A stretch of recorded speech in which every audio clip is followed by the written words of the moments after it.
Bonjour à toutes et à tous, vous avez été plusieurs à me demander des démonstrations de routines expliquées dans mon nouveau livre Les clés du mentalisme, le premier tome, qui est consacré aux émotions par les cartes. Eh bien, c'est ce que je vais faire dans cette vidéo. Avant de commencer, je tiens à vous dire déjà que j'ai pas eu l'occasion de filmer des démonstrations en live avec des vrais spectateurs, donc je vais juste vous montrer quelques exemples de routines que j'explique dans mon livre. Alors vous allez voir, les routines en soi sont pas forcément très pointues, mais l'idée surtout c'était de vous donner des exemples de routines qu'on peut faire impliquant des émotions et des cartes émotionnelles.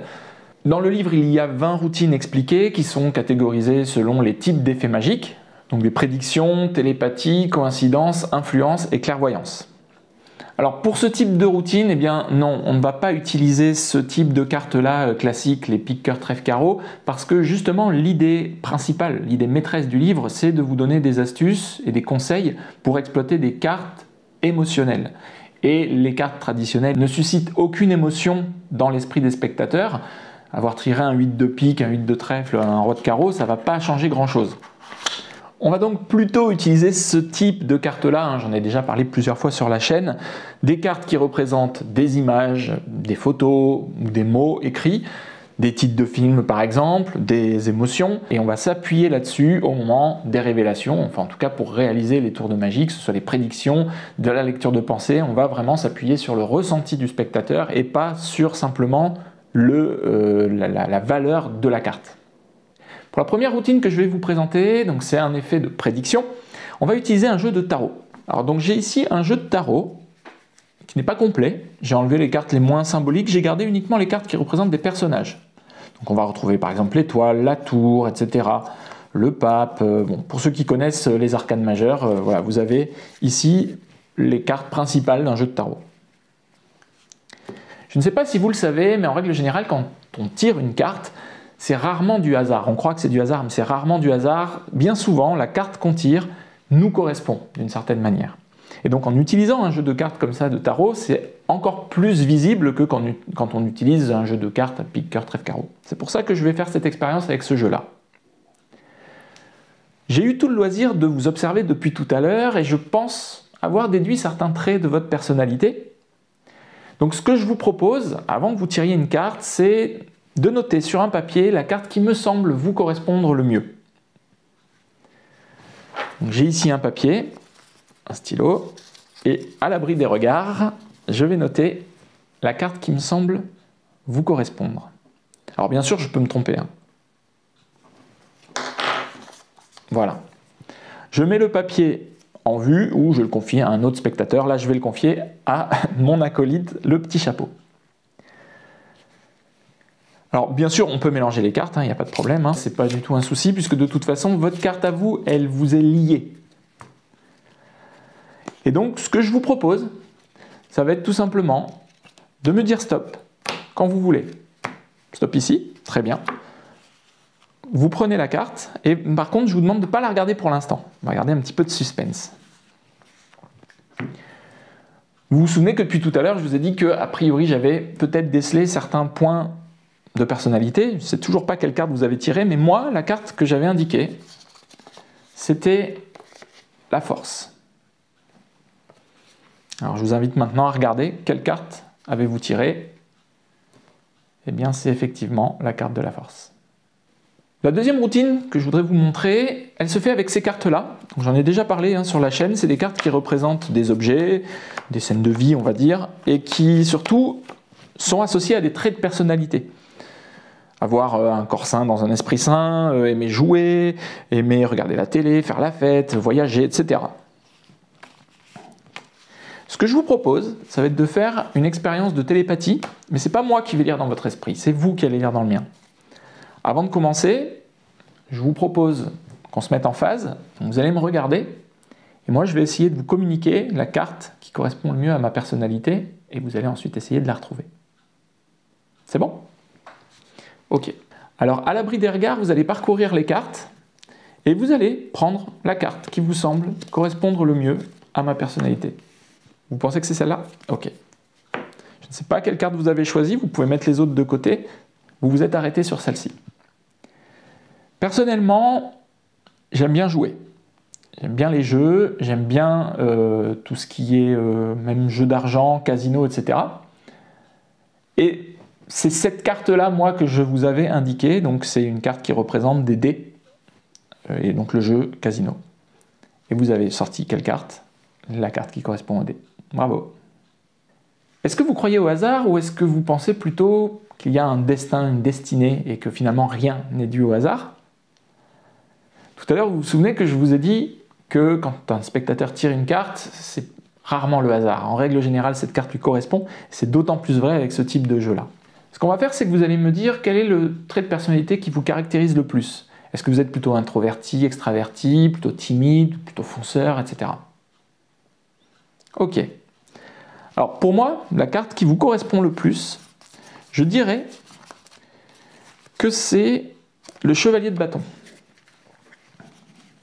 Le chevalier de bâton, parce que c'est quelqu'un qui fonce, le chevalier il fait la guerre, hein, voilà, il fonce, c'est un combattant, et bâton c'est le travail. Donc puisque vous m'avez dit que le travail était très important pour vous dans votre vie, qui prenait une grosse part, eh bien je pense que c'est la carte qui vous caractérise le mieux. Mais je peux me tromper, bien sûr. Donc on va perdre votre carte dans le jeu, et puis on va voir ce que ça donne.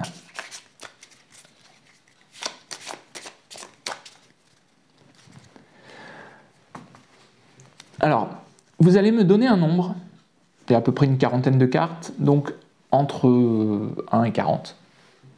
12? Ok. Pourquoi 12? Comme ça vous est venu comme ça? Ok. Donc on va compter 12 cartes. Et on va d'ailleurs les mettre face en l'air, comme ça vous allez bien pouvoir les voir défiler. On va voir s'il y a le chevalier de bâton qui passe. Donc 2, 3, 4, 5, 6, 7, 8, 9, 10, 11, vous m'avez dit 12, hein, 12. Si vous m'aviez dit 11, on serait tombé sur l'empereur. Si vous m'aviez dit 13, on serait tombé sur le pendu. On a eu de la chance. Et vous m'avez dit 12. Est-ce que vous vous souvenez quelle carte je vous ai dit qui correspondait le mieux? Oui, c'était ça, c'était le chevalier de bâton. Hein. Eh bien, effectivement, vous êtes retombé sur le chevalier de bâton. C'est bel et bien la carte qui vous correspond, et il n'y a pas de hasard. Pour changer un petit peu, on va utiliser d'autres sortes de cartes cette fois-ci. On va utiliser des cartes avec des noms de films.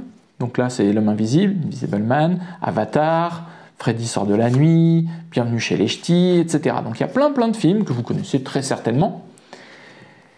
Et avant, bien sûr, que vous choisissiez une carte, je vais vous demander de mélanger le jeu pour être sûr que je ne triche pas. Évidemment, parce que je ne triche jamais, bien sûr. Parfait. Je vais vous demander de couper à l'endroit de votre choix. Donc par exemple ici, très bien, vous coupez le jeu en deux, voilà, et vous gardez cette carte-là pour vous. Et le reste, ne la regardez pas pour l'instant. Et le reste, on n'en a plus besoin. Est-ce que vous êtes quelqu'un de facilement influençable?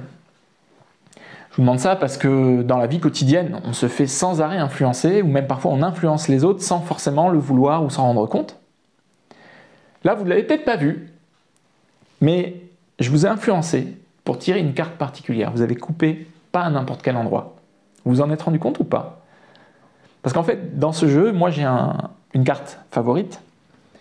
J'ai un film préféré, c'est The Expendables.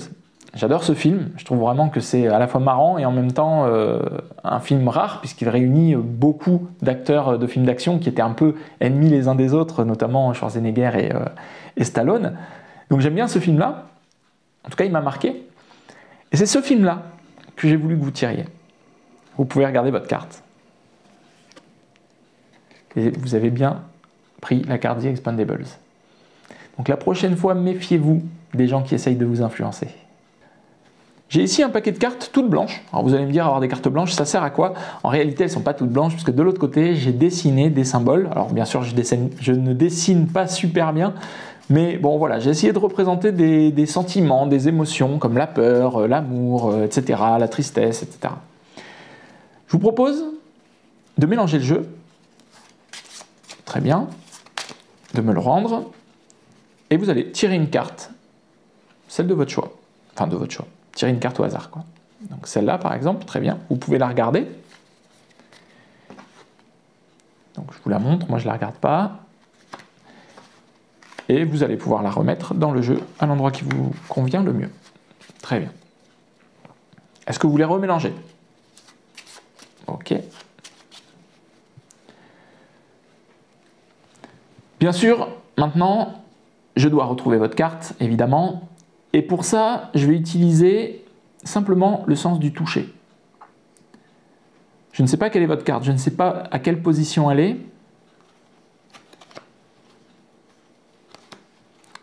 Mais normalement, vous avez inscrit sur cette carte des ondes.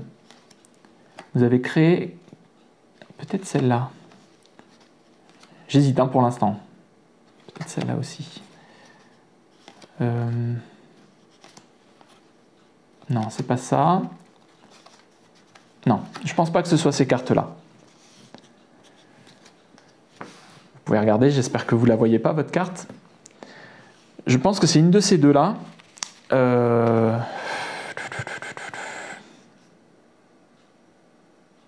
pense... Regardez-moi. Ouais, non. Non, je pense pas que ce soit celle-là. Vous aviez tiré quelle carte? Des nuages? Ben, c'est effectivement la carte de nuages que j'ai retrouvée. Donc voilà quelques idées de routine que vous pouvez faire. Donc elles figurent bien sûr dans mon livre Les clés du mentalisme, tome 1, les émotions par les cartes. Vous avez vu que l'utilisation de techniques est assez classique dedans. Donc dans le livre, j'ai expliqué les techniques de base de la cartomagie.